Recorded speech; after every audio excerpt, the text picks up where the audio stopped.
របៀបចាក់សោនៅលើ app Messenger សម្រាប់បងប្អូនដែលចង់ឲ្យអ្នកដទៃចុចមើលឆាតរបស់យើងឬក៏យើងឆាតជាសម្ងាត់ហើយគេអាចចុចមើលបានសម្រាប់វិធីនេះគឺស្រួលមែនតើបងប្អូននេះបាទសម្រាប់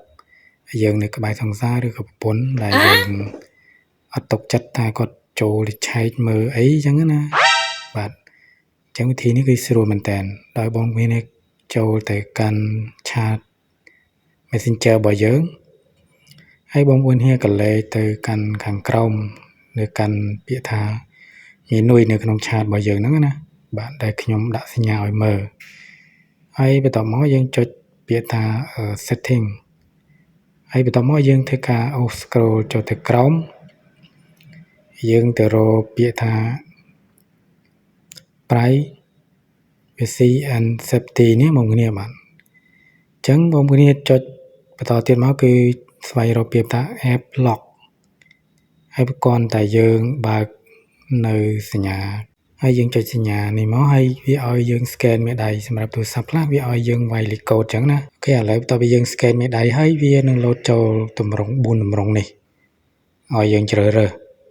អញ្ចឹងជម្រើសទី1ទី2ទី3និងទី4សម្រាប់4ជម្រើសនេះគឺយើងជ្រើសរើសកន្លែងណាមួយក៏បានដែរសម្រាប់បងប្អូនទាំងគ្នាប៉ុន្តែខ្ញុំrecommendឲ្យបងប្អូនជ្រើសរើសអាទី1នៅពេលដែលយើងចេញពីឆាតភ្លាមវានឹងចាក់សោអូតូឲ្យភ្លាមហើយសម្រាប់ជម្រើសទី2មានន័យថាបន្ទាប់ពីយើងចេញពីឆាតរយៈពេល1នាទីវានឹងចាក់សោអូតូតែម្ដងហើយសម្រាប់ជម្រើសទី3គឺរយៈពេល15នាទីវានឹងចាក់សោយើងហើយជម្រើសទី4គឺ1ម៉ោងអញ្ចឹងខ្ញុំរើសយកទី1ហើយបន្ទាប់មកយើងធ្វើការចេញទៅវិញហើយយើងចូលទៅកាន់ឆាតម្ដងទៀតបាទឃើញអត់បងប្អូនគេឲ្យយើង scan នៅកញ្ចក់ដៃអញ្ចឹងណាឥឡូវយើង scan មកវាលោតមកកាន់ app របស់យើងវិញហើយអញ្ចឹងឥឡូវខ្ញុំធ្វើការតេស្តឲ្យបងប្អូនគ្នាមើលម្ដងទៀតឥឡូវយើងចូលទៅកាន់ឆាតម្ដងទៀតនេះឃើញអត់គឺវាជាប់សោអូតូម៉ាទិកតែម្ដងបន្ទាប់ពីយើងចេញពីឆាតភ្លាមអញ្ចឹងមានន័យថាអ្នកខ្ចីទូរស័ព្ទរបស់យើងគឺ